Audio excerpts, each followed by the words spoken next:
90일 성경 통독 제18일차 사사기 13장부터 사사기 21장까지의 말씀과 룻기 1장부터 룻기 4장까지의 말씀. 이스라엘은 또다시 여호와 보시기에 악한 일을 저질렀습니다. 그리하여 여호와께서는 그들을 블레셋 사람들의 손에 40년 동안 넘겨주셨습니다. 단지파로서 소라 출신의 사람이 하나 있었는데 그의 이름은 마노야였습니다. 그의 아내는 임신하지 못하는 사람이어서 그녀가 자식을 낳을 수 없었습니다. 그런데 여호와의 천사가 그녀에게 나타나 말했습니다. 보아라, 내가 임신하지 못해서 자식을 낳을 수 없구나. 그러나 내가 잉태해 아들을 낳을 것이다. 그러니 이제 너는 포도주나 독한 술을 마시지 말고 부정한 어떤 것도 먹지 않도록 부디 조심하여라. 보아라, 네가 임신해 아들을 낳을 것이니 그의 머리에 면도칼을 대서는 안 된다. 그 아이는 모태에서부터 하나님께 나실 사람이 될 것이기 때문이다. 그가 블레셋 사람의 손에서 이스라엘을 구원하기 시작할 것이다. 그러자 아내는 남편에게 가서 말했습니다. 하나님의 사람이 제게 왔는데 그의 모양이 마치 하나님의 천사처럼 보여 너무 두려웠습니다. 저는 그가 어디에서 왔는지 물어보지 못했고 그도 자기 이름을 제게 말해주지 않았습니다. 하지만 그가 제게 말하기를 보아라, 내가 잉태해 아들을 낳을 것이다. 그러니 이제 너는 포도주나 독한 술을 마시지 말고 부정한 어떤 것도 먹지 마라. 왜냐하면 그 아이는 제 뱃속에서부터 죽는 날까지 하나님의 나실 사람이 될 것이다 라고 했습니다. 그러자 마누아는 여호와께 기도했습니다. 주여, 주께서 우리에게 보내신 그 하나님의 사람을 다시 우리에게 보내주셔서 태어날 그 아이에게 어떻게 해야 할지 가르쳐 주십시오. 하나님께서는 마누아의 기도 소리를 들으셨습니다. 아내가 밭에 나가 있을 때 하나님의 천사가 다시 아내에게 나타났습니다. 그러나 남편 마누아는 그녀와 함께 있지 않았습니다. 아내는 서둘러 달려가 남편을 불러 그에게 말했습니다. 보세요, 지난번 제게 왔던 그 사람이 내게 나타났어요. 마누아가 일어나 그 아내를 뒤따라 그 사람에게 가서 말했습니다. 당신이 여인에게 말씀하신 그분이십니까? 그 사람이 대답했습니다. 그렇다. 그러자 마누아가 말했습니다. 당신의 말씀대로 이루어진다면 그 아이를 어떻게 키우며 또 그 아이를 어떻게 대해야 합니까? 여호와의 천사가 마누아에게 말했습니다. 내가 내 아내에게 말한 모든 것을 지켜라. 내 아내는 포도나무에서 나온 것은 아무것도 먹지 말고 포도주나 독한 술을 마시지 말고 부정한 어떤 것도 먹지 말아야 한다. 내가 그녀에게 명령한 모든 것을 그녀가 지켜야 한다. 마누아가 여호와의 천사에게 말했습니다. 부디 잠시 기다려 주십시오. 우리가 당신을 위해 새끼 염소를 잡고자 합니다. 여호와의 천사가 마누아에게 말했습니다. 네가 나를 못 가게 붙들어도 나는 네가 주는 음식을 먹지 않겠다. 다만 번제를 준비하려거든 그것은 여호와께 바쳐라. 마누아는 그가 여호와의 천사라는 것을 깨닫지 못하고 있었던 것입니다. 그러자 마누아는 여호와의 천사에게 말했습니다. 당신의 이름이 무엇입니까? 당신의 말씀대로 이루어지면 우리가 당신에게 영광을 드리겠습니다. 여호와의 천사가 그에게 말했습니다. 네가 왜 내 이름을 묻느냐? 그것은 비밀이다. 그래서 마누아는 곡식제물과 함께 새끼 염소를 가져다 바위 위에서 여호와께 제사를 드렸습니다. 그리고 천사가 신기한 일을 하는 것을 마누아와 그의 아내가 지켜보았습니다. 제단에서 불꽃이 하늘로 솟아오를 때 여호와의 천사가 제단의 불꽃과 함께 올라갔습니다.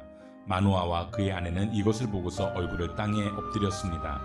여호와의 천사가 마누아와 그의 아내에게 더 이상 나타나지 않았습니다. 그래서 마누아는 그가 여호와의 천사였음을 깨달았습니다. 마누아가 그의 아내에게 말했습니다. 우리가 하나님을 보았으니 우리는 필히 죽을 것이요.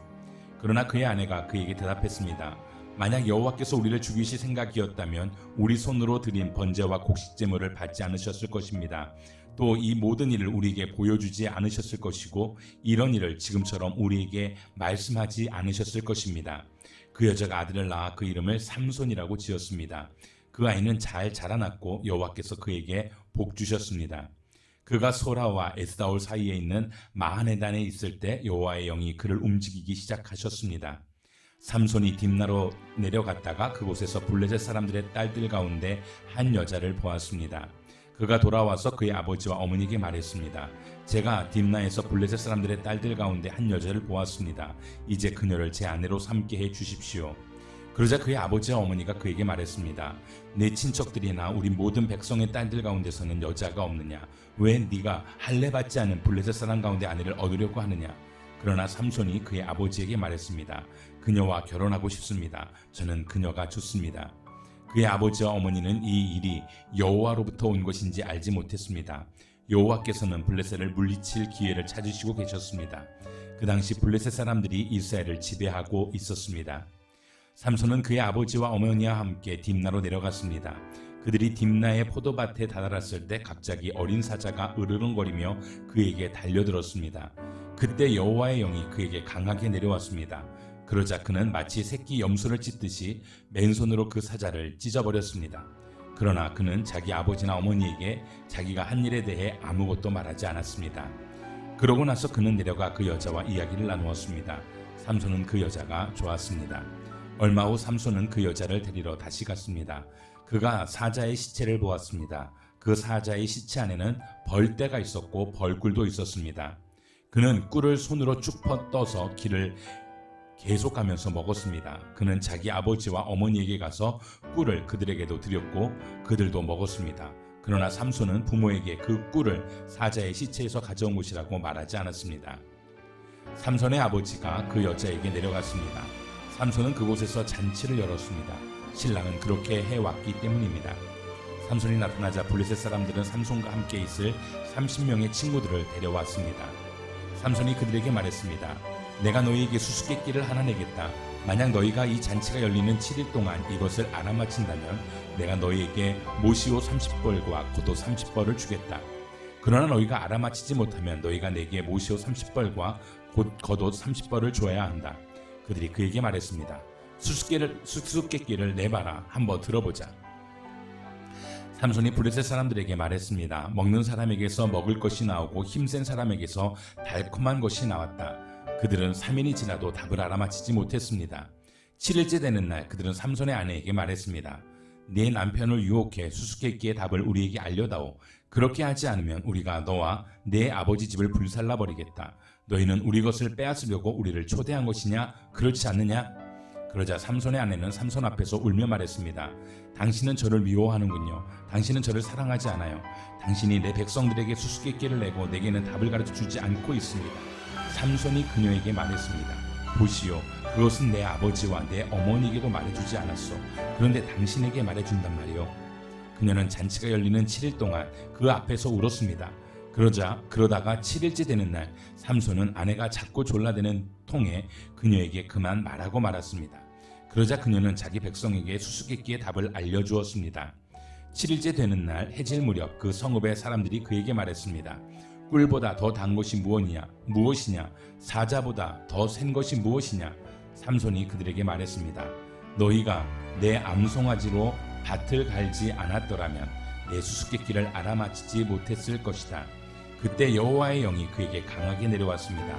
그는 아스글론으로 내려가 그쪽 사람 30명을 죽이고 그들의 물건들을 약탈해 가져왔습니다. 그러고는 수수께끼를 답한 사람들에게 겉옷을 주었습니다. 그는 화가 잔뜩 났습니다. 그는 자기 아버지의 집으로 올라갔습니다. 한편 삼손의 아내는 그의 잔치에 삼손과 함께 있던 한 친구에게 주어졌습니다. 얼마 뒤에 밀을 추수할 때 삼손은 새끼 염소를 가지고 자기 아내를 찾아가서 말했습니다. 내 아내의 방으로 가겠습니다. 그러나 그녀의 아버지는 그가 들어가게 허락하지 않았습니다. 그녀의 아버지가 말했습니다. 나는 자네가 내 딸을 아주 미워하는 것으로 생각했다네. 그래서 내가 그 애를 자네 친구에게 주어버렸다네. 그 애의 여동생이 그 애보다 더 예쁘지 않는가? 제발 그 애 대신 동생을 데려가게나. 삼손이 그들에게 말했습니다. 내가 블레셋 사람에게 해를 끼쳐도 이번에는 나를 탓할 것이 없을 것이요. 그리고 삼손이 나가서 여우 300마리를 잡아와서는 꼬리와 꼬리를 묶고 한 쌍으로 묶은 꼬리 중간에다 회를 하나씩 달았습니다. 그는 회에다 불을 붙이고서 블레셋 사람들의 곡물밭으로 여우들을 몰았습니다. 그래서 그는 곡물땅과 아직 배지 않은 곡물과 포도밭과 올리브밭까지 불태워버렸습니다. 그러자 블레셋 사람들이 말했습니다. 누가 이런 짓을 했느냐? 그들이 대답했습니다. 딥나 사람의 사위 삼손이 그녀의 아버지가 삼손의 아내를 그의 친구에게 준 것 때문에 이렇게 했소. 그러자 블레셋 사람들이 올라가 그 여자와 그녀의 아버지를 불태워 죽였습니다. 삼손이 그들에게 말했습니다. 너희가 이렇게 했으니 내가 너희에게 확실히 원수를 갚을 테다. 그런 다음에 내가 멈추겠다. 삼손은 그들을 닥치는 대로 죽여버렸습니다. 그리고 그는 내려가 에담 바위 동굴에 머물렀습니다. 그러자 블레셋 사람들이 올라가 유다의 진을 치고 레히 근처에 널리 퍼져 있었습니다. 유다 사람들이 말했습니다. 왜 당신들이 우리와 싸우러 왔습니까? 그들이 대답했습니다. 우리가 삼손을 붙잡으려고 왔소. 그가 우리에게 했던 그대로 우리가 그에게 해주려고 왔소. 그러자 유다 사람 3,000명이 에담의 바위 동굴로 내려가서 삼손에게 말했습니다. 블레셋 사람들이 우리를 지배하고 있는 것을 모르느냐? 네가 우리에게 무엇을 하고 있는 줄 아느냐? 그러자 삼손이 그들에게 말했습니다. 그들이 내게 한 그대로 그렇게 내가 그들에게 했습니다. 유다 사람들이 삼손에게 말했습니다. 우리가 너를 붙잡아 블레셋 사람들 손에 넘겨주려고 한다. 삼손이 그들에게 말했습니다. 당신들이 직접 나를 죽이지 않는다고 내게 맹세하시오. 그들이 그에게 말했습니다. 죽이지 않겠다. 우리가 너를 붙잡기만 해서 그들의 손에 넘겨주겠다. 우리가 결코 너를 죽이지 않겠다. 그리하여 그들은 새 노끈 2줄로 그를 묶어서 바위에서 데리고 나왔습니다. 그가 레이에 다다르자 블레셋 사람들이 그를 보고 환호했습니다. 그리고 하나님의 영이 삼손에게 강하게 내려와 그의 팔에 두른 노끈이 마치 불에 타버린 삼배처럼 됐습니다.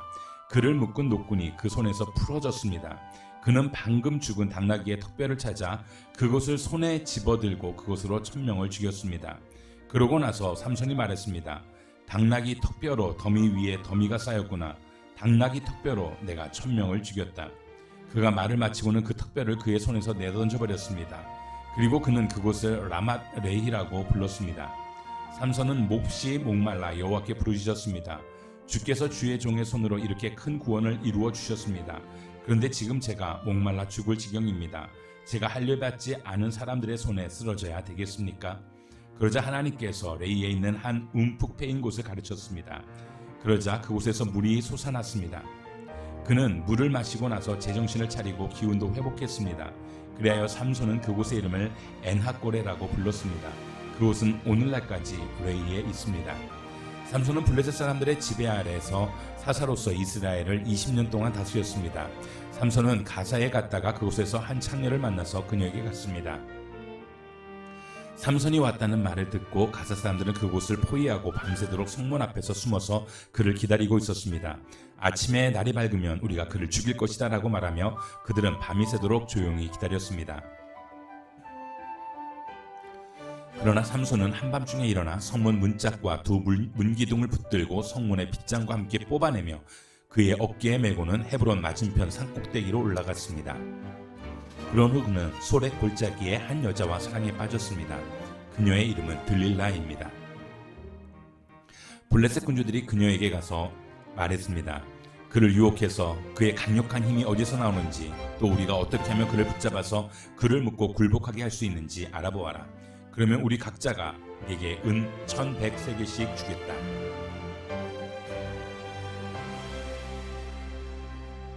그리하여 들릴라가 삼손에게 말했습니다. 당신의 강력한 힘이 어디에서 나는지 또 어떻게 하면 당신을 묶어서 굴복시킬 수 있는지 제발 내게 가르쳐 주세요. 삼손이 들릴라에게 대답했습니다. 만약 그들이 말리지 않은 나무 줄기 7줄로 나를 묶으면 내가 다른 사람들처럼 약하게 되오. 그러자 블레셋 군주들이 말리지 않은 나무 줄기 7줄을 들릴라에게 가져다 주었고 들릴라는 그곳으로 그를 묶었습니다. 들릴라는 사람들이 그녀의 방 안에 숨어 있을 때 삼손에게 말했습니다. 삼손, 블레셋 사람들이 당신에게 쳐들어와요. 그러나 그는 나무 줄기줄을 마치 씨로라기가 불에 닿을 때 끊어지듯 끊어버렸습니다. 이렇게 해서 그의 힘이 어디서 나오는지는 밝혀지지 않았습니다. 그러자 들릴라가 삼손에게 말했습니다. 보세요. 당신이 나를 속였어요. 당신이 내게 거짓말을 했어요. 이제 당신을 어떻게 하면 묶을 수 있는지 제발 가르쳐 주세요. 삼손이 들릴라에게 말했습니다. 그들이 한 번도 사용한 적 없는 새 노끈으로 나를 단단히 묶으면 나도 다른 사람들처럼 약해질 것이요. 그러자 들릴라는 새 노끈을 가져다가 그를 묶고는 그를 불렀습니다. 삼손, 블레셋 사람들이 당신에게 들이닥쳐요. 사람들이 방 안에 숨어 기다리고 있었습니다. 그러나 그는 그의 팔에 두른 노끈을 마치 실처럼 끊어버렸습니다. 그러자 들릴라가 삼손에게 말했습니다. 당신은 지금까지 나를 속이고 내게 거짓말을 했어요. 당신을 어떻게 하면 묶을 수 있는지 내게 말해주세요. 그가 그녀에게 말했습니다. 내 머리카락 7가닥을 실과 섞어 짜면 되오. 그러자 들릴라는 그것을 말뚝에 단단히 붙잡아 맸습니다. 그리고 그녀는 삼손을 불렀습니다. 삼손, 블레셋 사람들이 당신에게 쳐들어와요. 그러자 그는 잠에서 깨어나 말뚝과 배틀과 엮어 짠 것들을 다 뽑아버렸습니다. 그러자 그녀가 그에게 말했습니다. 마음이 내게 없으면서 당신은 어떻게 내가 너를 사랑한다라고 말할 수 있습니까? 당신은 나를 3번 속였습니다. 당신의 강력한 힘이 어디서 나오는지 당신은 내게 말해주지 않고 있어요. 그녀가 매일 졸라서 삼손의 마음은 죽을 정도로 괴로웠습니다. 그리하여 삼손은 들릴라에게 그의 마음을 다 털어놓았습니다. 그가 그녀에게 말했습니다. 내 머리엔 면도칼을 댄 적이 없어. 나는 어머니의 뱃속에서부터 하나님께 구별된 나실 사람이었기 때문이요. 만약 내 머리를 깎아버리면 나는 힘이 빠져서 다른 사람처럼 약해진다오. 그가 마음을 다 털어놓은 것을 들릴라가 알았습니다. 그녀는 블레셋 군주들에게 사람을 보내 말했습니다. 이번 한 번 더 오십시오. 그가 마음을 다 털어놓았습니다. 그러자 블레셋 군주들이 그들의 손에 은을 들고 그녀에게 왔습니다. 들릴라는 삼손을 자기 무릎 위에 잠들게 하고 사람 하나를 불러서 7가닥으로 따은 그의 머리카락을 깎게 했습니다. 그리고 그녀는 그를 괴롭게 해보고 그의 힘이 떠난 것을 확인했습니다. 들릴라가 말했습니다. 삼손, 블레셋 사람들이 당신에게 쳐들어와요. 그가 잠에서 깨어나 말했습니다. 내가 이전처럼 나가서 무찔러 버리겠다. 그러나 그는 여호와께서 자기에게서 떠나신 것을 알지 못했습니다. 그때 블레셋 사람들이 그를 붙잡아서 눈을 뽑아내고 그를 가사로 데려갔습니다. 그들은 그를 청동사슬로 묶었습니다. 그는 감옥에서 맷돌을 돌리는 사람이 됐습니다. 그러나 머리카락이 깎이고 난 후에 그의 머리카락이 다시 자라기 시작했습니다. 블레셋 군주들이 그들의 신다곤에게 큰 제사를 드리고 즐기기 위해 모여서 말했습니다. 우리 신이 우리의 원수 삼손을 우리 손에 넘겨주었다. 백성들이 삼손을 바라보며 그들의 신을 찬양했습니다. 우리의 신이 우리 손에 넘겨주었다. 우리 원수를, 우리 땅을 파괴한 놈을, 많은 사람을 죽인 놈을. 그들은 마음이 즐거워서 말했습니다. 삼손을 불러라. 그가 우리를 즐겁게 하게 하라. 그래서 그들은 삼손을 감옥에서 불러냈습니다. 삼손은 그들 앞에서 웃음거리가 됐습니다. 그들은 삼손을 두 기둥 사이에 세웠습니다. 그때 삼손이 자기 손을 잡고 있는 소년에게 말했습니다. 이 신전을 떠받치고 있는 기둥을 내가 만질 수 있게 해주시오. 그곳에 내가 좀 기대야겠어. 신전은 남자들과 여자들로 가득 찼고 블레셋 군주들도 모두 그곳에 있었습니다. 또 지붕 위에도 남녀 3,000명 정도가 삼손을 조롱하며 바라보고 있었습니다. 그때 삼손이 여호와께 부르짖으며 말했습니다. 주 여호와여, 부디 저를 기억해 주십시오. 하나님이여, 부디 이번 한 번만 제게 힘을 주십시오. 제 두 눈을 뺀 블레셋 사람들에게 단숨에 복수하게 해 주십시오. 그리고 삼손은 그 신전을 바치고 있는 중앙의 두 기둥을 한쪽은 오른손으로 다른 한쪽은 왼손으로 붙잡고 그곳에 몸을 기댔습니다. 그리고 삼손이 내가 블레셋 사람들과 함께 죽을 것이다 라고 말하며 있는 힘껏 기둥을 밀어냈습니다. 그러자 신전이 블레셋 군주들과 그 안에 있던 모든 백성들 위에 무너져 내렸습니다. 그리하여 그가 죽을 때 죽인 사람의 수가 그가 살아있을 때 죽인 사람의 수보다 많았습니다. 그리고 그의 형제들과 그의 아버지의 집안 사람 모두가 내려와 삼손의 시체를 가져갔습니다. 그들은 그의 시체를 소라와 에스다올 사이에 있는 그의 아버지 마노아의 무덤에 묻었습니다. 그는 사사로서 20년 동안 이스라엘을 다스렸습니다. 에브라임 산간지대에 미가라는 사람이 있었습니다. 그가 자기 어머니에게 말했습니다. 어머니가 은 1100세겔을 잃어버리셨을 때 그 일 때문에 저주하시는 말씀을 제가 들은 적이 있습니다. 보십시오. 그 은을 제가 갖고 있습니다. 제가 그것을 가져갔습니다. 그의 어머니가 말했습니다. 내 아들아, 네가 여호와께 복을 받을 것이다. 그가 은 1100세겔을 자기 어머니에게 돌려주자 그의 어머니가 말했습니다.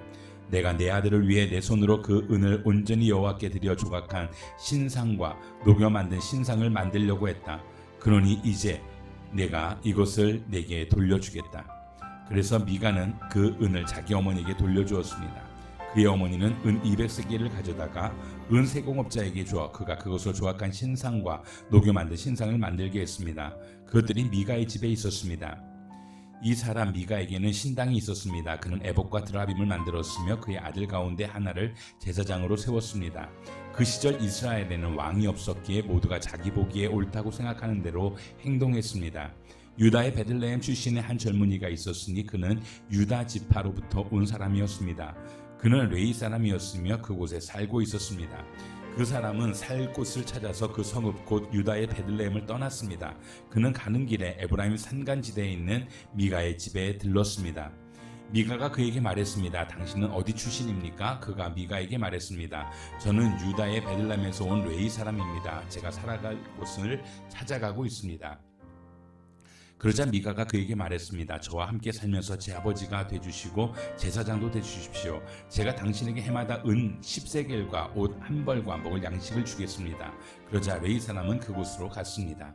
그래서 그 레위 사람은 그와 함께 살기로 결심했습니다. 그 청년은 미가에게 있어 아들 가운데 하나처럼 여겨졌습니다. 미가는 그 레위 사람을 거룩하게 구별해 세웠습니다. 그래서 그 청년은 미가의 제사장으로 그 집에 있게 됐습니다. 그러고 나서 미가는 말했습니다. 레위 사람이 내 제사장이 됐으니 이제 여호와께서 내게 잘해 주실 것이다. 그 당시 이스라엘에는 왕이 없었습니다. 그 당시 단 지파는 살아갈 자기 땅을 찾고 있었습니다. 그때까지 그들은 이스라엘 지파 가운데 자기들에게 주어진 땅을 다 갖지 못하고 있었기 때문입니다. 그리하여 단 지파는 자기 집안 모든 사람 가운데 소라와 에스다올에서 5명의 용사들을 보내 땅을 정탐하게 했습니다. 그들에게 말했습니다. 가서 땅을 잘 살펴보라. 그들이 에브라임 산간지대로 가서 미가의 집에 머무르게 됐습니다. 그들이 미가의 집 근처에 있을 때 그들은 젊은 레위 청년들의 목소리를 알아채고는 가는 길을 돌아가서 그에게 물었습니다. 누가 너를 여기에 데려왔느냐? 여기에서 무엇을 하느냐? 도대체 어떻게 여기 있게 됐느냐?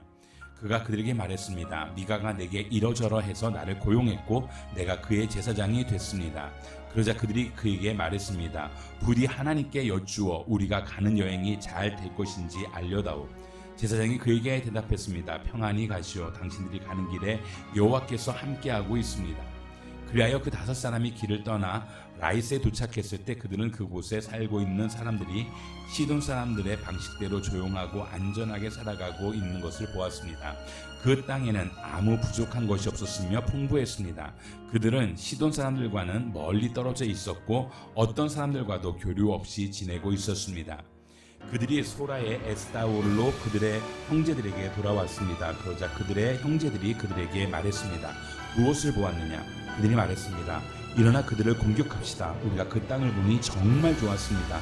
조용히 있지 말고 망설이지 말고 떠나 그 땅을 차지합시다.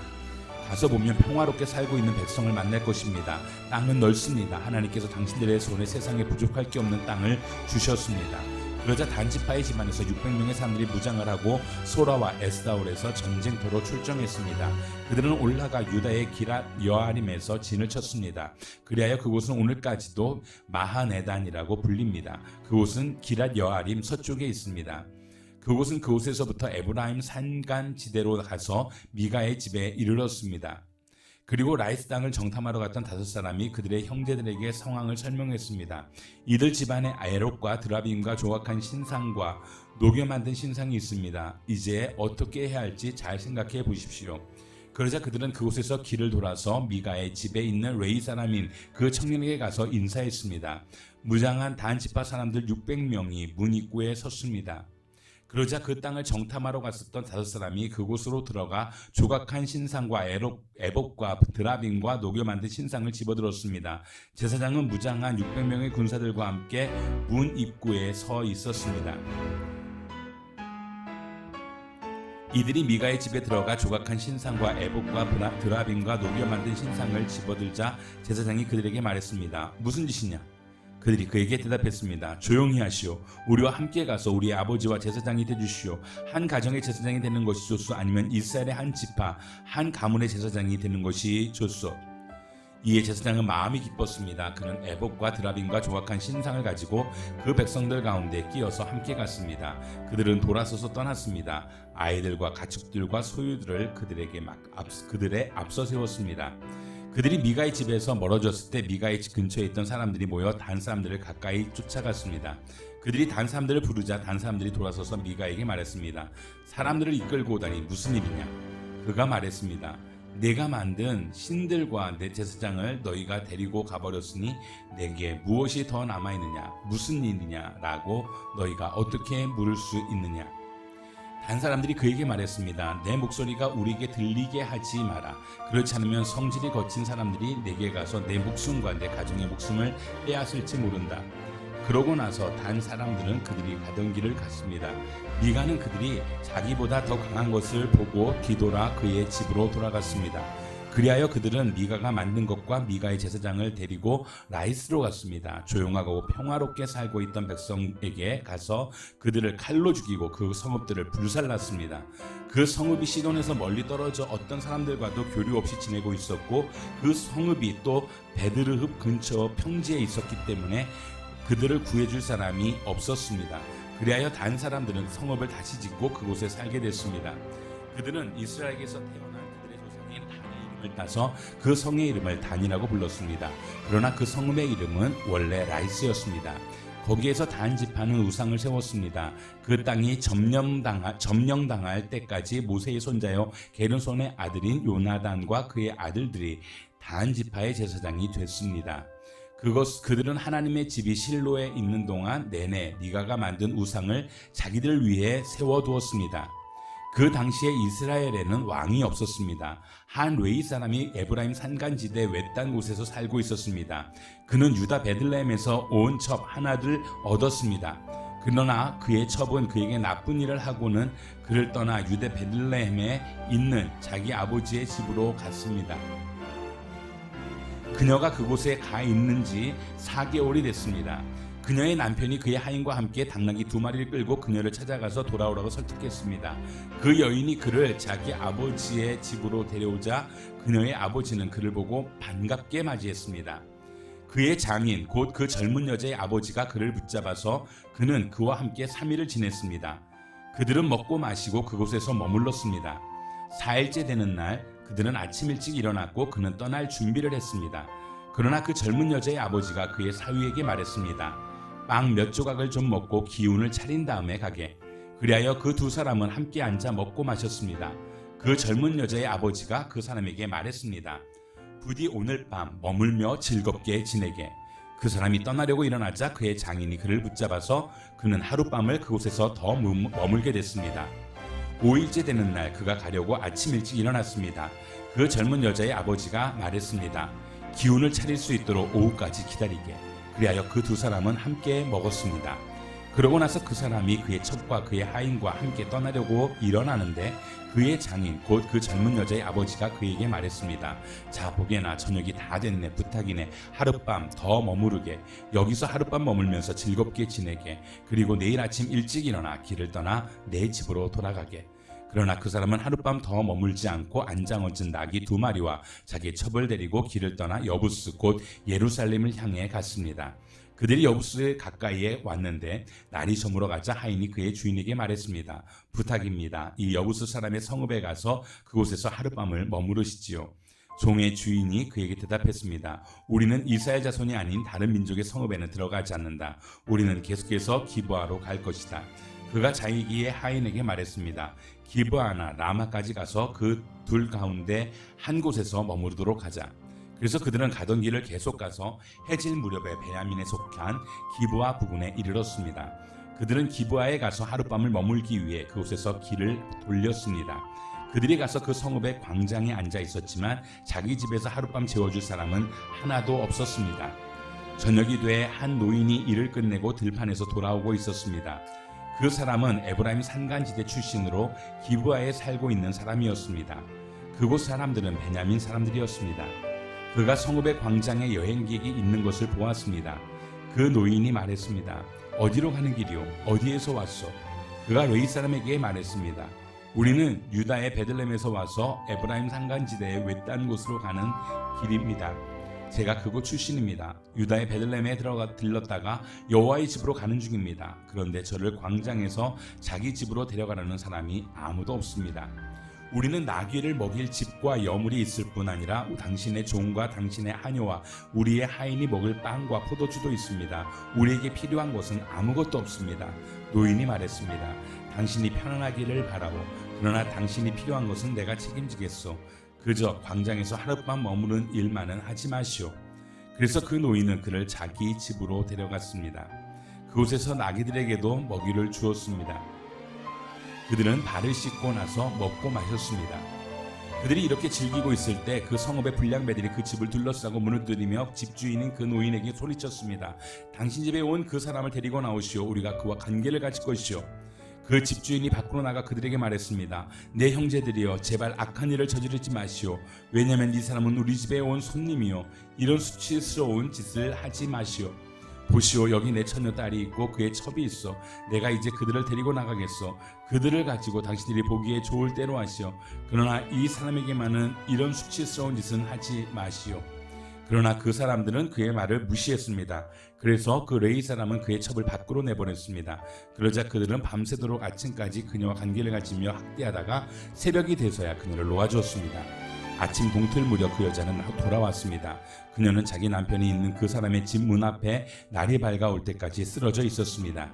그녀의 남편이 아침에 일어나 집문을 열고 길을 가기 위해 밖으로 나갔는데 그의 첩의 두 손이 문지방에 걸려진 채 그 집 문 앞에 엎어져 있었습니다.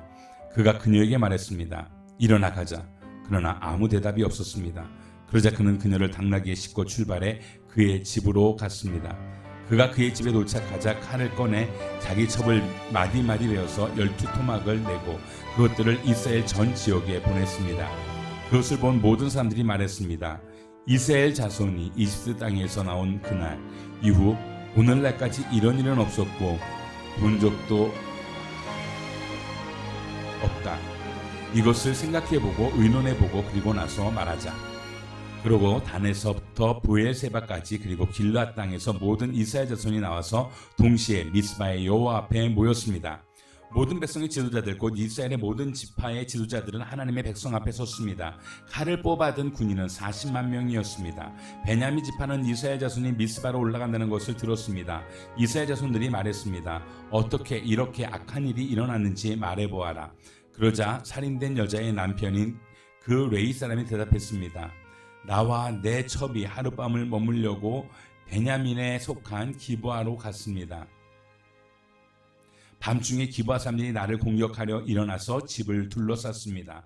그들은 나를 죽이려 했으며 내 첩을 농락했고 결국 그녀는 죽었습니다.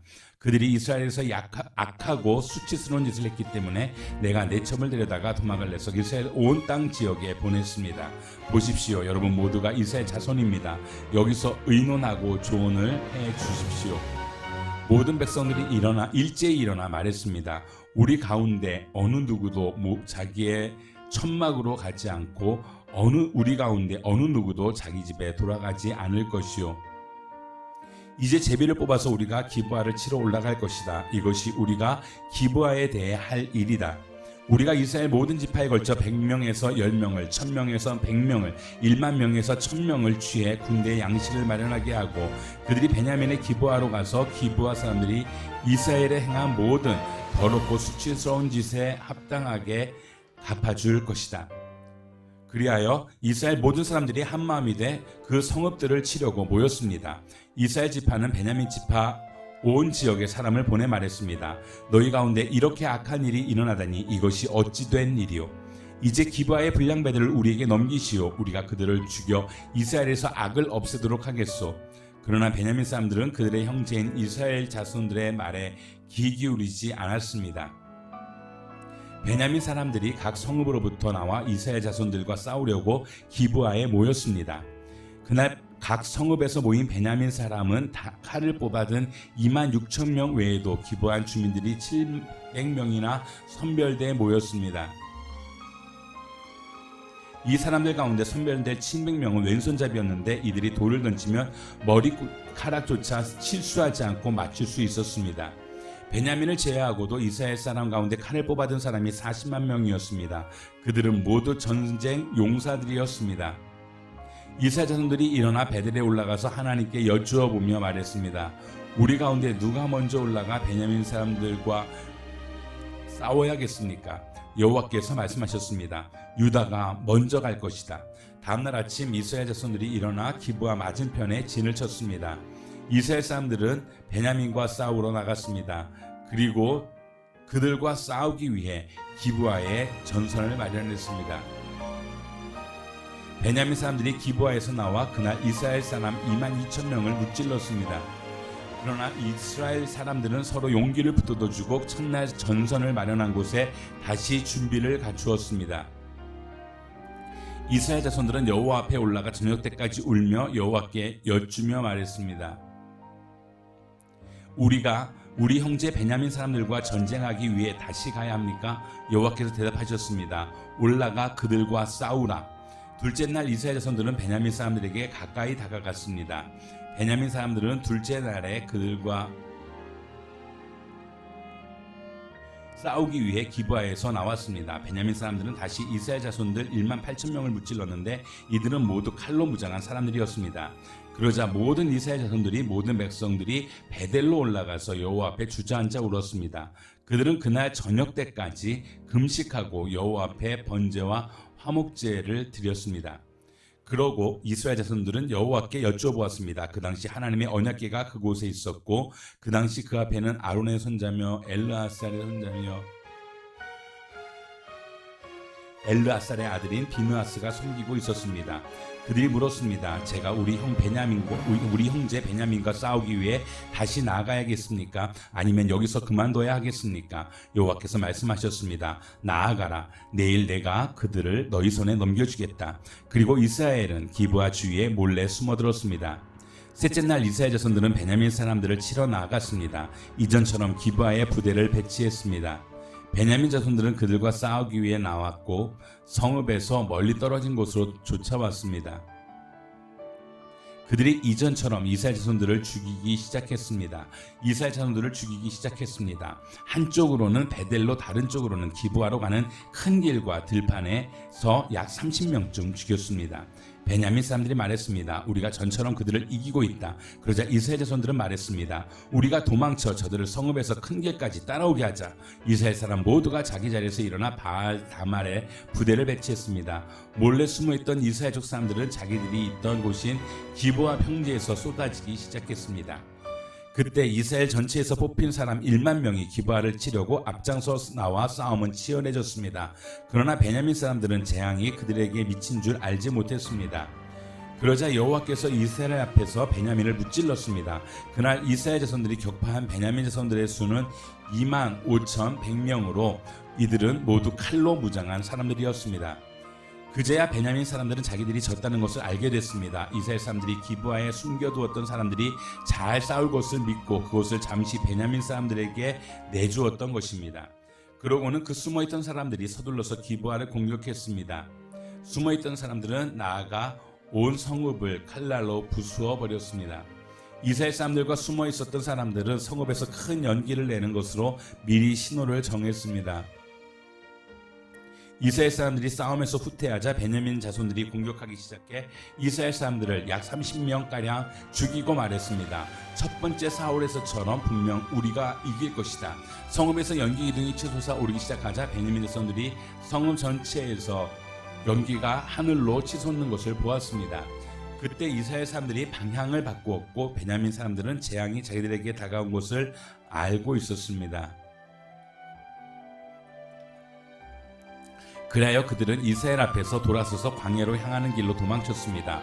그러나 그들은 싸움을 피할 수 없었습니다. 성읍에서 나온 이스라엘 사람들이 그를 한가운데서 그들을 공격했습니다. 그들은 베냐민 사람들을 둘러싸며 추격해서 동쪽으로 기브아 근처까지 쉽게 그들을 무찔렀습니다. 베냐민 사람 18,000명이 쓰러졌는데 이들은 모두 용감한 전사들이었습니다. 그들은 돌아서서 광야의 림몬 바위로 도망쳤습니다.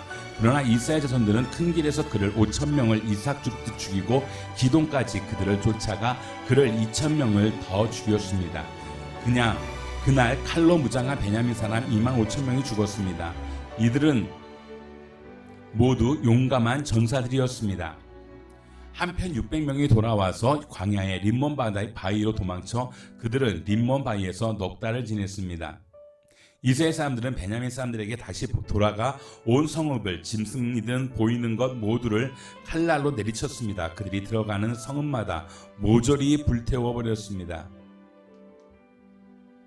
이스라엘 사람들은 미스바에서 맹세했습니다. 우리 가운데 어느 누구도 베냐민 사람에게는 딸을 시집 보내지 않을 것이다. 백성들이 베델로 가서 그곳에서 저녁 때까지 하나님 앞에 앉아 소리를 지르며 울면서 말했습니다. 이스라엘의 하나님 여호와여, 오늘 우리 이스라엘에서 한 지파가 빠지게 되다니 이스라엘에 왜 이런 일이 일어났습니까? 다음날 백성들은 아침 일찍 일어나 그곳에 제단을 쌓고 번제물과 화목제물을 드렸습니다. 그리고 이스라엘 자손들이 말했습니다. 이스라엘의 모든 지파 가운데 함께 여호와께 올라가지 않은 사람이 누구냐? 왜냐하면 미스바에서 여호와께 올라가지 않은 사람에 대해서 그들이 죽이기로 맹세를 단단히 했었기 때문입니다. 이스라엘 자손들은 자기 형제 베냐민에 대해 안타까워하며 말했습니다. 오늘 이스라엘에서 한 지파가 끊어져 나갔어. 우리가 우리 딸들을 그들에게 시집 보내지 않기로 여호와께 맹세했으니 낡은 사람들이 아내를 구할 때 우리가 무엇을 해야겠소? 그리고 그들은 말했습니다. 이스라엘 지파들 가운데 미스바에서 여호와께 올라가지 않은 지파가 어느 지파요? 그러고 보니 야베스 길르앗에서는 한 사람도 이 모임에 참석하지 않았습니다. 백성의 수를 세어보니 야베스 길르앗 사람은 하나도 그곳에 있지 않았습니다. 그리하여 모든 이들이 용감한 사람 1만 2천 명을 그곳에 보내 그들에게 명령했습니다. 가서 야베스 길르앗의 주민들을 여자와 아이들까지 다 칼날로 내리치라. 이것이 너희가 할 일이다. 모든 남자와 자 경험이 있는 여자를 다 죽이라. 그들은 야베스 길르앗의 주민들 가운데 남자와 잔 적이 없어 남자를 알지 못하는 젊은 처녀 400명을 찾아내 그들을 가나안 땅에 있는 실로의 진영으로 데려왔습니다. 그리고 모인 사람들은 림몬 바위에 있는 베냐민 선에게 사람을 보내 그들에게 평화를 주겠다고 선언했습니다. 그래서 그때 베냐민 사람들이 돌아왔고 야베스 길르앗에서 살려둔 그 여자들을 그들의 아내로 맞이했습니다. 그러나 그 여자들로는 수가 충분하지 않았습니다. 백성들이 베냐민에 대해 안타까워했습니다. 여호와께서 이스라엘 지파들 가운데 틈을 만드셨기 때문입니다. 그러자 회중의 장로들이 말했습니다. 베냐민의 여자들이 모두 죽었으니 살아남은 사람들에게 우리가 어떻게 아내를 구해주겠는가? 그들이 말했습니다. 베냐민의 살아남은 사람들은 자손을 이어야 하오. 그래야만 이스라엘 지파 하나가 없어지지 않을 것이요. 그러나 베냐민 사람에게 아내를 주는 사람은 저주를 받을 것이다 라고 이스라엘 자손들이 맹세했기 때문에 우리는 우리의 딸들을 그들에게 아내로 줄 수 없소. 그러고는 그들이 말했습니다. 보시오, 베델 북쪽 베델에서 세겜으로 가는 길 동쪽에 브로나 남쪽에 있는 실로의 해마다 여호와의 절기가 있소. 그래서 그들은 베냐민 사람들에게 지시해 말했습니다. 가서 포도밭에 숨어 있으시오. 살펴보다가 실로의 딸들이 춤을 추기 위해서 나오면 당신들은 포도밭에서 달려나가 실로의 딸들을 가운데 하나를 당신들 아내로 붙잡아 베냐민 땅으로 가시오. 그들의 아버지나 형제들이 우리에게 따진다면 우리가 그들에게 말해주겠소. 그들에게 은혜를 베풀어 주시오. 우리가 전쟁 중에 그들에게 우리가 전쟁 중에 그들에게 아내를 구해줄 수 없었기 때문이요. 당신들이 딸을 그들에게 준 것이 아니니 당신들은 죄를 저지른 것이 아니요. 이렇게 해서 베냐민 사람들은 그대로 했습니다. 그들이 춤을 추고 있을 때 순서대로 각자가 하나씩 자기 아내로 붙잡아 데려갔습니다. 그들은 상속받은 땅으로 돌아가서 성읍을 복구하고 그곳에서 살았습니다. 그때 이스라엘 자손들은 그곳을 떠나 각각 자기 지파, 자기 가문으로 돌아갔습니다. 그곳으로부터 각자 자기가 상속받은 땅으로 돌아갔습니다. 그 당시 이스라엘에는 왕이 없어서 모두가 자기 맘대로 행동했습니다.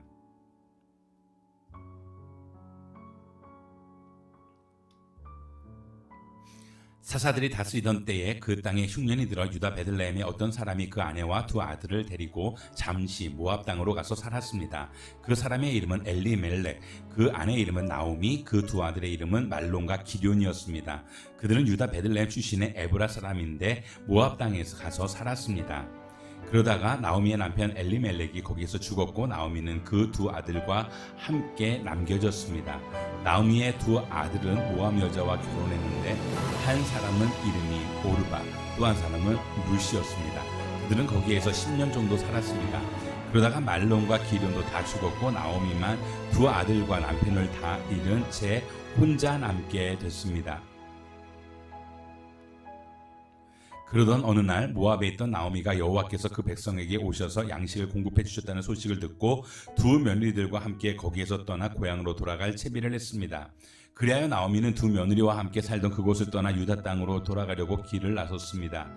그때 나오미가 두 며느리에게 말했습니다. 너희도 각각 너희 친정으로 돌아가거라. 너희가 그동안 너희 죽은 남편과 또 내게 잘해 주었으니 여호와께서도 너희에게 잘해 주시기를 원한다.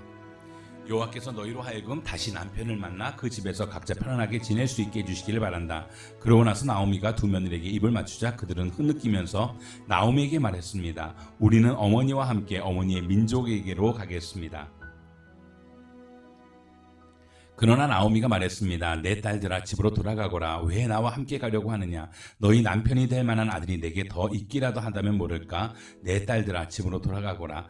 나는 너무 늙어 새 남편을 들이지도 못한다. 만약 오늘 밤 내게 남편이 생겨 아들을 낳는다고 해도 그 아이들이 자랄 때까지 너희가 기다리겠느냐. 너희가 그런 것을 바라고 재혼하지 않고 있겠느냐. 아니다. 내 딸들아 여호와의 손이 나를 치셨으므로 내가 너희를 생각하면 정말 마음이 아프구나.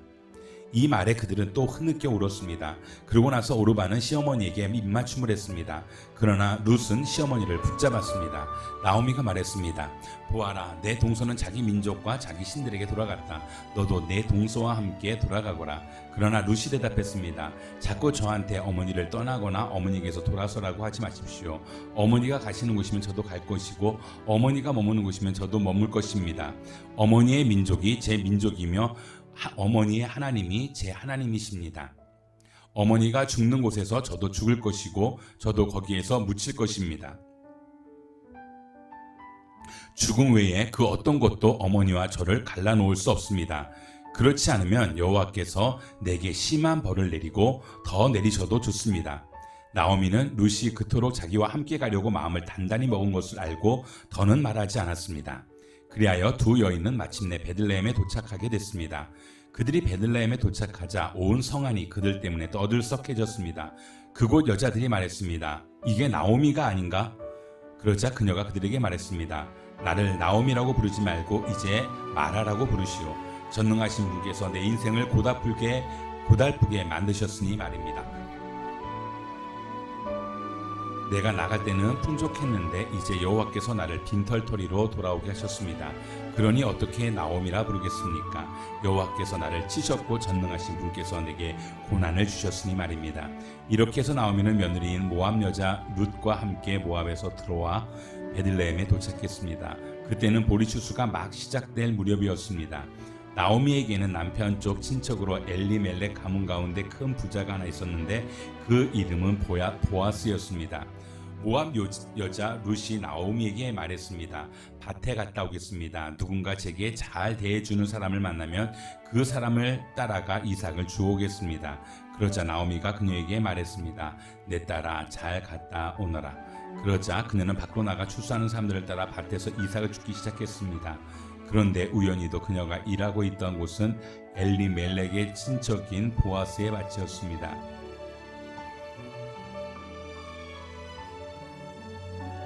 바로 그때 보아스가 베들레헴에서 도착해 추수하는 사람들에게 말했습니다. 여호와께서 너희와 함께 하시기를 원한다. 그들이 대답했습니다. 여호와께서 주인 어른께 복 주시기를 빕니다. 보아스가 추수하는 사람들의 감독에게 물었습니다. 저 젊은 여자는 누구요? 추수하는 사람들의 감독이 대답했습니다. 나오미와 함께 모압에서 나온 그 모압 여자입니다. 그녀가 추수하는 사람들을 따라가며 이삭을 죽게 해달라고 말했습니다. 그러더니 밭에 나가 아까 잠깐 집에서 쉰 것 외에는 아침부터 지금까지 저렇게 계속 열심히 일하고 있습니다. 그러자 보아스가 룻에게 말했습니다. 내 딸이여 내 말을 들어보시오. 다른 밭에 가서 이삭을 줍지 말고 여기서 멀리 가지도 말고 여기 내 여자들과 함께 일하시오. 사람들이 추수하는 이 밭을 잘 살피며 따라다니시오. 내가 사람들에게도 당신을 건드리지 말라고 말해두었소. 그리고 목이 마르면 가서 젊은이들이 채워놓은 물병에서 물을 따라 마셔도 돼요. 이 말에 룻은 얼굴을 땅에 대고 엎드려 말했습니다. 내가 이방 사람인데도 어떻게 친절을 베풀어 주시고 돌봐 주십니까? 보아스가 대답했습니다. 남편이 죽은 후 당신이 시어머니에게 한 일에 대해 모두 들었소. 당신의 부모와 고향을 떠나 알지도 못하는 민족과 함께 살려고 온 것 말이오. 여호와께서 당신의 행실에 대해 갚아주실 것이요 당신이 이스라엘의 하나님 여호와의 날개 아래로 보호받으러 왔으니 그분께서 당신에게 넉넉히 갚아주실 것이요 룻이 말했습니다. 내 주여, 내가 당신 앞에서 은총을 얻기 원합니다. 내가 당신의 여종들마도 못한데 나를 위로해 주시고 이 여종에게 다정하게 말씀해 주셨습니다. 식사 때가 되자 보아스가 룻에게 말했습니다. 이리로 와서 빵을 좀 먹고 그 조각을 식초에 찍어서 들도록 하시오. 룻이 출소하는 사람들과 함께 자리에 앉자 보아스는 룻에게 볶은 곡식을 주었고 룻은 마음껏 먹고 얼마를 남겼습니다. 룻이 다시 이삭을 주우려고 일어나자 보아스는 젊은 일꾼들에게 명령했습니다. 그녀가 곡식단에서 이삭을 모으더라도 창피를 주지 말라. 그녀가 주워갈 수 있도록 오히려 곡식단에서 얼마를 남겨두도록 하고 그녀를 나무라지 말라. 그리하여 룻은 저녁같이 밭에서 이삭을 주었습니다. 그러고 나서 룻이 자기가 모은 것을 타작해보니 볼이 1에바가 됐습니다. 그녀가 성으로 그것을 가지고 가서 그 모은 것을 시어머니께 보였습니다. 룻은 그것을 꺼내어 자기가 실컷 먹고 남았던 것을 내보였습니다. 그 시어머니가 그녀에게 물었습니다. 오늘 어디에서 이삭을 주었느냐? 어디에서 일했느냐? 너를 도와준 그 사람을 축복하지 않을 수 없구나. 그러자 룻은 시어머니께 자기가 누구네 밭에서 일했는지 말해드렸습니다. 제가 오늘 가서 일한 곳의 주인 이름이 보아스였습니다. 나오미가 며느리에게 말했습니다. 여호와께서 그에게 복을 내리시기를 바란다. 그가 죽은 우리 식구들에게 친절을 베풀더니 살아있는 우리에게도 그칠 줄 모르는구나. 그리고 이어 말했습니다. 그 사람은 우리 가까운 친척이니 우리를 맡아줄 사람 가운데 하나다. 그러자 모압 여자 룻이 말했습니다. 그는 제게 내 일꾼들이 내 모든 추수를 마칠 때까지 거기 함께 있어라고 말했습니다. 나오미가 며느리 룻에게 말했습니다. 내 딸아, 내가 그 여종들과 함께 있는 것이 좋을 것 같다. 다른 밭에는 가지 않도록 하여라. 그리하여 룻은 보아스의 여종들 곁에서 보리와 밀 추수가 끝날 때까지 이삭을 주었습니다. 그렇게 그녀는 시어머니와 함께 살았습니다. 어느 날 시어머니 나오미가 그녀에게 말했습니다. 내 딸아, 내가 잘 살 수 있게 너를 위한 안식처를 내가 알아봐야겠다. 내가 함께 일했던 여종들의 주인 보아스가 우리 친척이 아니냐. 오늘 밤 그가 타작마당에서 보리를 까부를 것이다. 그러니 너는 몸을 씻고 기름을 바르고 제일 좋은 옷을 입고 타작마당으로 내려가거라. 다만 그가 다 먹고 마실 때까지 내가 거기에 있는지 모르게 하여라. 그리고 그가 누우면 그가 눕는 곳을 알아두었다가 거기에 가서 그의 발치 이불을 들치고 누워라. 그러면 내가 어떻게 해야 할지 그가 알려줄 것이다. 룻이 대답했습니다. 어머니가 시키는 것이라면 하겠습니다. 그리하여 그녀는 타작마당으로 내려가 시어머니가 말해준 대로 했습니다. 보아스는 다 먹고 마신 뒤에 기분이 좋아져서 곡식더미 아래쪽으로 가서 누웠습니다. 룻은 살금살금 다가가 그 발치 이불을 들치고 거기 누웠습니다. 한밤중에 그 사람이 깜짝 놀라 뒤돌아보았습니다. 자기 발치에 한 여자가 누워있는 것이었습니다. 그가 물었습니다. 누구요? 룻이 대답했습니다. 당신의 여종 룻입니다. 당신은 저를 맡아야 할 친척이니 당신의 옷자락으로 저를 덮어주십시오. 그가 말했습니다. 내 딸이여, 여호와께서 당신에게 복 주시기를 빌겠소. 당신이 빈부를 막론하고 젊은 사람을 따지지 않았으니 당신의 아름다운 마음씨는 지금까지 보여준 것보다 더 크오. 그러니 내 딸이여, 이제 두려워하지 마지요. 당신이 요구하는 대로 내가 다 들어주리다. 당신이 정숙한 여인이라는 것을 우리 성사람들이 다 알고 있소. 내가 당신의 가까운 친척이기는 하지만 나보다 더 가까운 친척이 한 사람 더 있어. 오늘 밤은 여기에 있으시오. 아침이 돼서 그가 당신을 맡겠다고 하면 좋은 것이고 그가 꺼려하면 여호와께서 맹세코 내가 당신을 맡아 주겠어. 그러니 아침까지 누워 있으시오. 그리하여 룻은 아침까지 그 발치에서 누워 있다가 사람이 서로 알아보기 어려울 때 일어났습니다. 이것은 보아스가 여자가 타작마당에 왔다는 사실이 알려지지 않게 하여라 하고 말했기 때문입니다. 보아스가 말했습니다. 당신이 둘은 겉옷을 가져와 펴서 그것을 붙잡고 있으시오. 룻이 그렇게 하자 그는 보리를 6번 세어 룻에게 떼어주었습니다. 룻은 그렇게 해서 성으로 돌아갔습니다. 룻이 시어머니에게 오자 나오미가 물었습니다. 내 딸아, 어떻게 됐느냐? 룻은 보아스가 어떻게 했는지 모든 걸 그녀에게 말했습니다. 그러고는 말했습니다. 그가 시어머니에게 빈손으로 더 가면 안 된다 하며 이 보리를 6번 세어주었습니다. 그러자 나오미가 말했습니다. 내 딸아, 일이 어떻게 될지 조용히 앉아서 기다리자. 그 사람이 오늘 이 일이 해결될 때까지 쉬지 않고 다닐 것이다. 한편 보아스는 성문으로 올라가 앉았습니다. 그런데 그가 말하던 그 가까운 친척이 지나갔습니다. 보아스가 그에게 말했습니다. 내 친구여, 마침 잘 왔네. 이리로 와서 앉게. 그러자 그가 와서 앉았습니다. 보아스는 그 성의 장로 10명을 데려와 앉으라고 했고 그들은 거기 앉았습니다. 그러자 보아스는 그 친척에게 말했습니다. 모압에서 돌아온 나오미가 우리 형제 엘리멜렉의 땅을 팔려고 하네.